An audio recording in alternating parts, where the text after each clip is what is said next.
السلام علیکم۔ وعلیکم السلام۔ وعلیکم السلام۔ جی حضرت۔ بہت شکریہ ساحل صاحب اور سچ والا جی، بہت شکریہ آپ لوگوں کا۔ ویسے میں تو کافی دیر سے کہہ رہا تھا کہ وہ بندہ اگر مگر کی وجہ سے صرف کہانی لمبی کر رہا تھا۔ ان کی باتیں سن کے اور کچھ سوال میرے پہلے سے ہیں، اور سچ والا کو میں نے سنا ہوا ہے کافی زیادہ۔ ساحل بھائی آپ کے چینل پہ پہلی دفعہ آیا ہوں۔ میں جی فی الحال سمجھے جس طرح سچ والے صاحب کہتے ہیں، میں بھی ایک طالب علم ہوں جو ابھی سیکھ رہا ہوں۔ 35 سال مسلمان رہ کے پچھلے 7-8 سال سے میں اس چیز سے ہٹ چکا ہوا ہوں، اور میرے بھی بہت بڑے بڑے سوال تھے اس میں۔ تو ظاہری بات ہے، سچ والے صاحب کو میں نے سنا ہوا ہے، ساحل بھائی آپ کو بھی سن لیا، تو یہ تو جی مجھے جی پتا ہے کہ آپ لوگوں کو اس چیز کی سمجھ ہے۔ لیکن جتنے بھی مومنین یہاں پہ سن رہے ہیں ان سے میرا ایک سوال ہے جس کے 2-3 پارٹس ہیں، تو اگر آپ مائنڈ نہ کریں تو میں اپنا سوال تھوڑا زیادہ جی جی ایلابوریٹ آپ کرنا چاہتا آپ کو ہوں۔ پہلے تو مبارکباد۔ آپ نے اس چیز کو چھوڑا۔ جی جی۔ آپ آپ ضرور آتے رہیے، اور ابھی جو آپ کا سوال ہے وہ آپ فٹافٹ رکھ دیجئے تاکہ میں کوئی مومن کو جو ہے اسکرین پہ لے لوں۔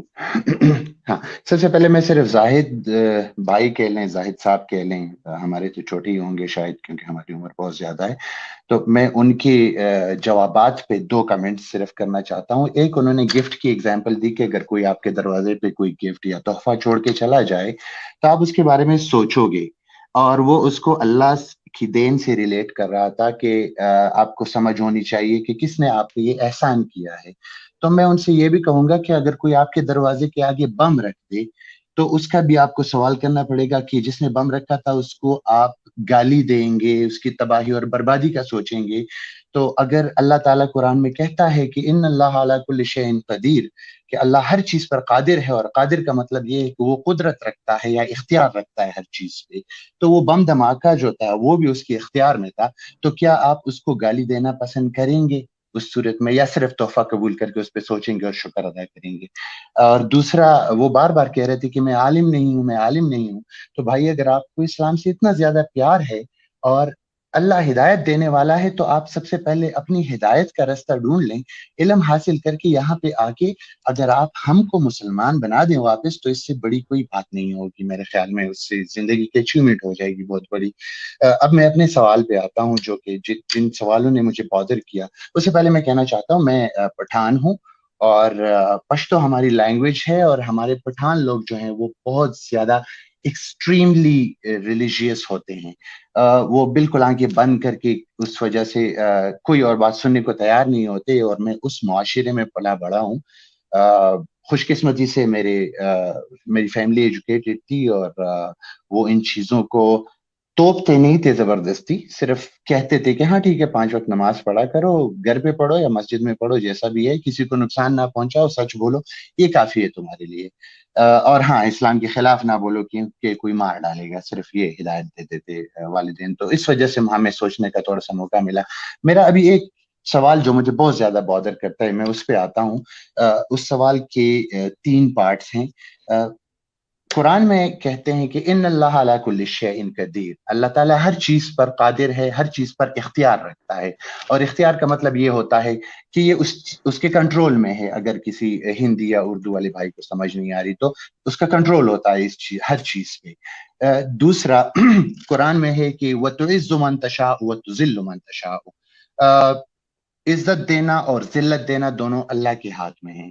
اور پھر ایک اور سچ والا صاحب کو پتا ہوگا، مجھے کنفرم نہیں ہے کہ یہ قرآن میں اس کا ذکر ہے کہ نہیں، لیکن حدیث میں ہے کہ ایمان کے 3 درجات ہیں، کہ جب کوئی برائی کر رہا ہو تو سب سے پہلے آپ اس برائی کو ہاتھ سے روکو، اگر ہاتھ سے نہ روک سکو تو پھر اس کو زبان سے روکو، یعنی اس کو منع کر دو زبان سے نہیں روک سکتے تو اس کو دل میں روک لو، یا آنکھوں سے روک لو، سوری، اس کو دیکھو نہیں یا اس کو بری نظر سے دیکھو، اگر اس سے بھی نہیں کر سکتے تو پھر دل میں اس کو برا کہو، اور کہتے ہیں کہ یہ ایمان کا سب سے نچلا ترین درجہ ہے۔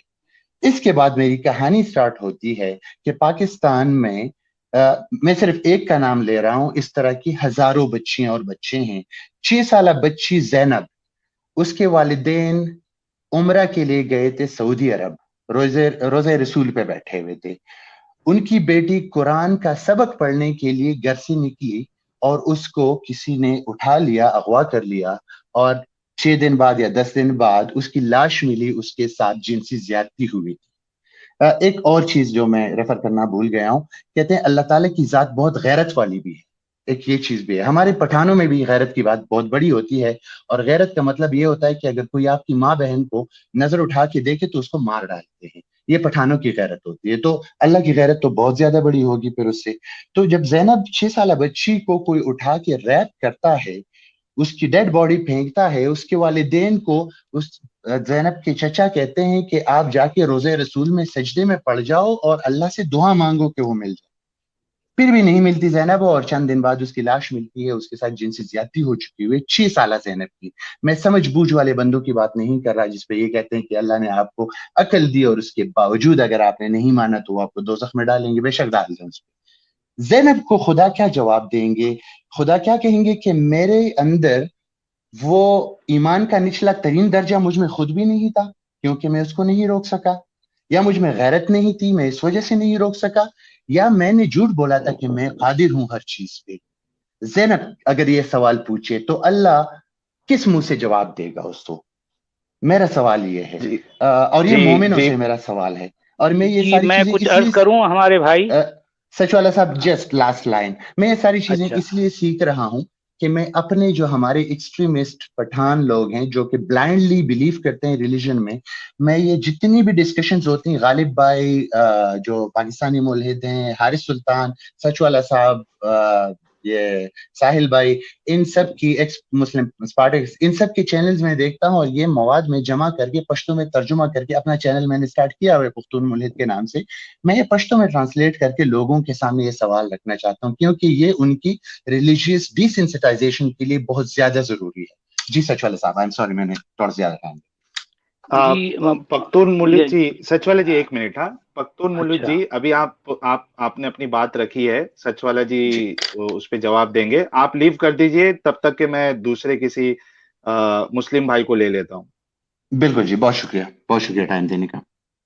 جی سچ والا جی، آپ ان کی بات کا مختصر جواب دے دیجئے، پھر ہم کوئی مسلم کو ہاں، سب سے پہلی بات تو میرے بھائی نے جو بات کہی ہے، اور زینب یا زینب جیسی کسی بچی کا جب کبھی میں خیال کرتا ہوں تو لٹرلی میری آنکھوں میں آنسو آ جاتے ہیں، میری آنکھوں میں آنسو آ جاتے ہیں۔ یعنی اب آپ دیکھیے کہ انہوں نے جو کچھ کہا، لوگوں نے اسے سنا اور بہت کچھ سمجھا بھی ہے۔ میں یہاں کہتا ہوں کہ زینب کے ساتھ جو کچھ ہو رہا تھا، تو اگر میں یہ سب کچھ اپنی آنکھوں سے دیکھتا، میں جو کہ ایک بالکل محدود ایک معمولی سا ایک میری کچھ بھی اختیار نہیں ہے، اس کے باوجود میں اس سے لڑ جاتا اور اس سے اپنے جو کچھ ہو سکتا میں کر دیتا۔ اور کہا جاتا ہے کہ وہ خدا جو ہر طرح کی قدرت رکھنے والا ہے، یوں سمجھیے کہ زینب کے ساتھ یہ ریپ ہو رہا تھا، وہ دیکھ رہا تھا، زینب کے ساتھ یہ سارا کام ہو رہا تھا، وہ دیکھ رہا تھا اور کچھ نہیں کر سکا۔ میں ایسے موقع پر کہتا ہوں، ایک شعر ہے، وہ خدا ہے تو زمینوں پہ اترنا سیکھے، وہ خدا ہے تو زمینوں پہ اترنا سیکھے، 7 پردوں کے طلسمات میں رہتا کیوں ہے؟ صحیح بات ہے، کیوں رہتا ہے؟ جو کچھ نہیں کر سکتا، جو کچھ نہیں کر سکتا، ایک تنکا ادھر سے ادھر نہیں کر سکتا، اور کہنے کو تو وہ کہلاتا ہے کہ وہ وہ قدیر ہے، وہ قادر ہے، وہ قادر مطلق ہے۔ بھئی یہ سارا ڈھونگ ہے جو کہ عربوں نے گھڑا اور اس طرح سے ہم پر منوایا، تھوپ دیا گیا، یہ سارا جھوٹ ہے۔ نہیں، آپ کی بات بالکل صحیح ہے۔